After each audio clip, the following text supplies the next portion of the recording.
Providence Little Company of Mary is committed to this mission.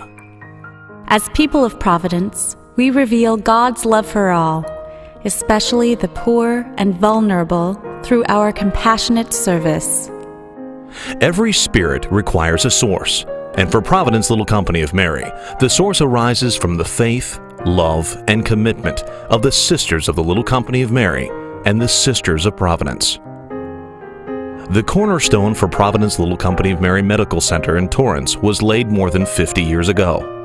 The healing presence there is a spirit that one can feel just as deeply at Providence Little Company of Mary Medical Center San Pedro and the many Providence Little Company of Mary charitable care and community outreach programs throughout the South Bay and Harbor communities. It is reflected through the doctors, nurses, technologists, volunteers, administration, and countless others whose individual spirits come together to become something greater. You know, each of us has a call, and each of us finds our way in life. And my call happens to be a Little Company of Mary's sister. And for the people who work here, it's their call to be nurses or doctors or somebody who works in food service or somebody who works in housekeeping. I mean, it's how we live that call that really is important, because no matter who we are within the organization, we touch on a patient's life. The patient's life, the family's life, and it is how do we go about trying to make visible that healing presence as we interact with these people. And behind that mission are the core values that drive it. Justice. This is what the Lord requires of you.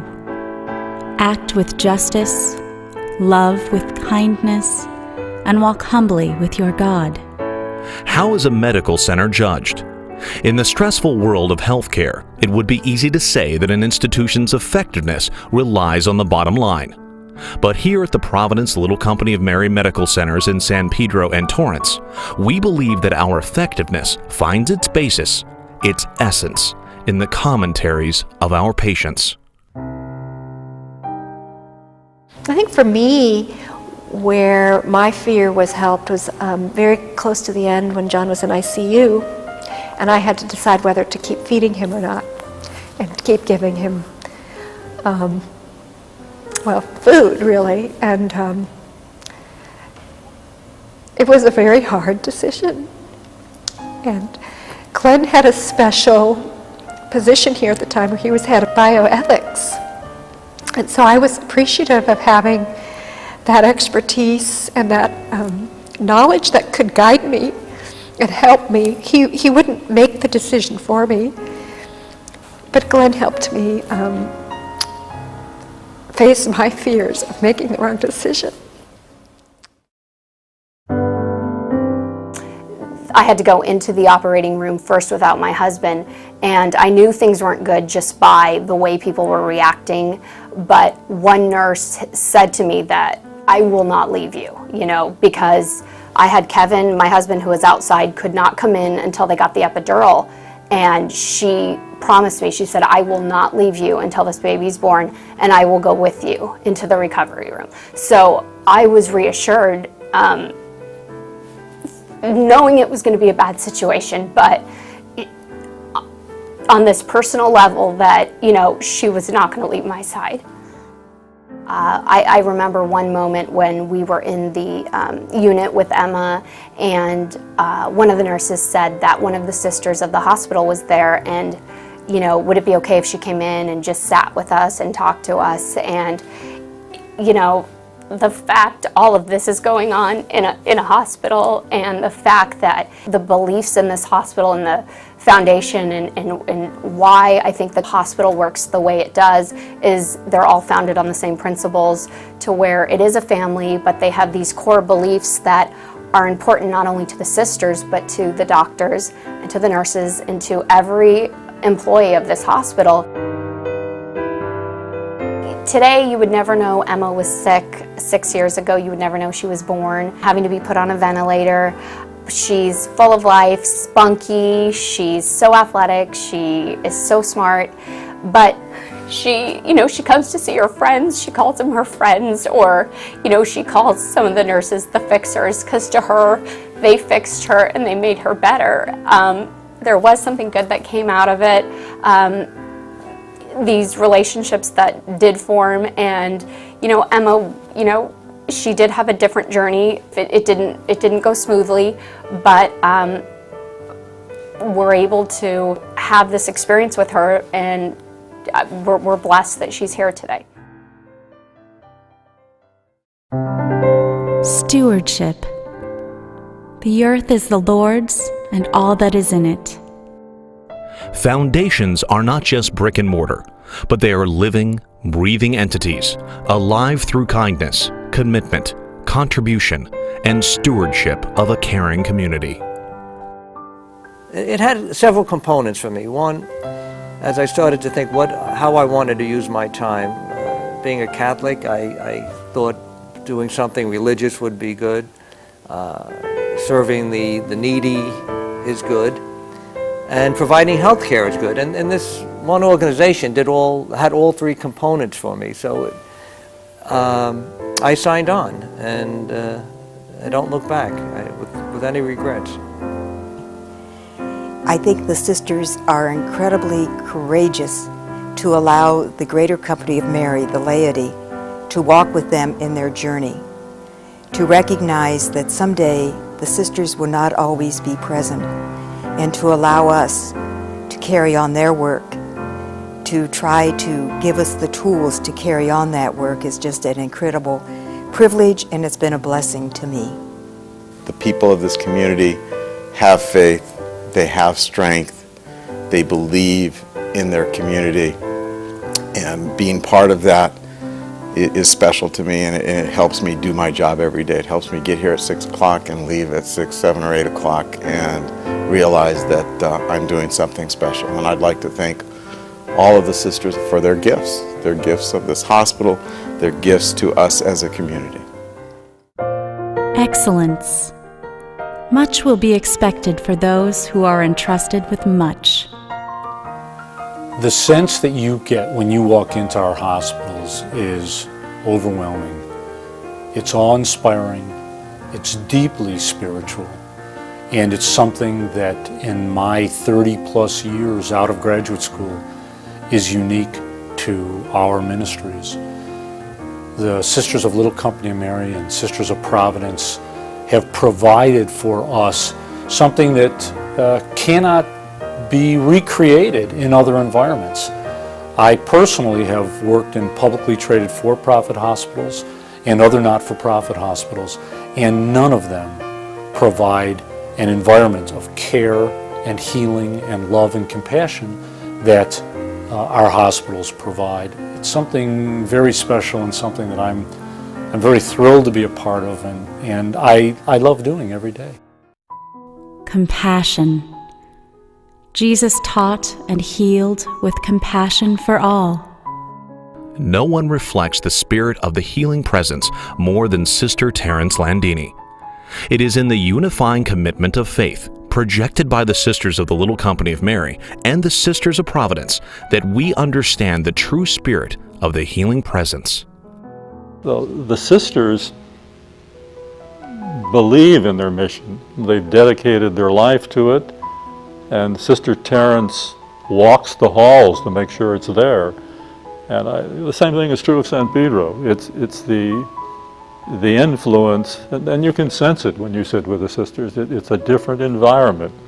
It's a different healing process. The word they use is evidence of the healing power of God. And a person might not even believe in God, but if they're in the hospital, they get the result of that compassionate care. I think it's the spirit and the camaraderie and the commitment of the staff at the hospital and all of our entities that really gives me the inspiration to continue on and be faithful to my vocation. So when they say, "Oh, sister, you inspire us," and I say, "But you have no idea of how you inspire me. You encourage me to be faithful to my vows and to my ministry." And so I think it works both ways.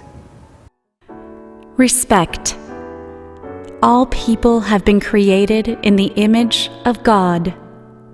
It is not just patients who have been touched by the healing power present in these medical centers. It is also employees who can't help but be swept up by the caring mission of the sisters. I think the community coming here sees that, recognizes that, and none of them would really know there isn't a physical sister here, but the spiritual sisters are here. It's not just we're here, we pick up a paycheck, we go home.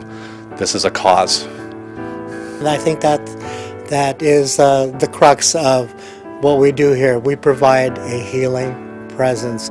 The sisters they serve as my inspiration in dealing with the hardships or like how busy the tasks are here. I actually feel a sense of privilege. I'm not sure it doesn't feel like an obligation to me, but rather a sense of privilege to be able to do this work. I've worked here at Little Company Mary for the last 25 years. I feel very honored that I've been able to meet and work with many of the sisters of Little Company Mary Hospital. They're a group of dedicated and compassionate women, and I think that you can feel that through the organization. You know, I did my fellowship in palliative care back at Harvard, and I had many job offers come across my desk and could have gone pretty much anywhere in the country to do this work.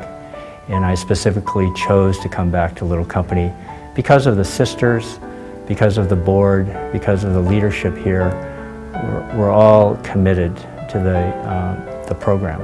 Part of the reason I stayed here for so long and try to engender and teach a lot of the similar philosophies and missions to my junior physicians and staff members is that to try to lead by example and incorporate a lot of their compassion and their mission into our daily practices. And I think that's the most important thing that I think I've gained from them. One story that I particularly remember is when the pharmacy got a robot, a piece of equipment that was going to count pills for us. After the robot arrived in the pharmacy, the sisters wanted to bless the robot. So sisters came to the pharmacy and we did a prayer and a blessing and sprinkled holy water on our robot. And that story I still remember to this day because it was so inspiring for me, because it made me feel that the sisters brought their healing presence into our pharmacy and made our machine, our piece of equipment, seem more human and caring and taking care of our patients. It couldn't have been easy to bring two distinctive groups of religious orders together, but through the unifying spirit of charism, it is obvious to everyone that the whole is the sum of all of its parts and can be greater than any one of them. When the Sisters of Little Company of Mary, well over 10 years ago, got together as a congregation of sisters and said, look, we need to strategically plan our future. And by ourselves here in California, that's probably not a successful strategic plan. And so they sought another religious order of women to join, to co-sponsor their hospital here. And after searching, they finally decided in prayer and discernment to join their work with the Sisters of Providence. It was definitely the right choice. Emily Gamlin and Mary Potter had lives that were so similar, and the charisms are similar. I feel that God led us in the right direction. The Holy Spirit was doing a lot of good work, and I feel good about it. The people who come in the future to minister here in these sacred halls have that same mission, the same calling. Maybe not to religious life, but to a life of healing that continues that legacy of the sisters. So how do we expand on the healing presence? And how can we ensure the work of the sisters for generations to come? The answer is you.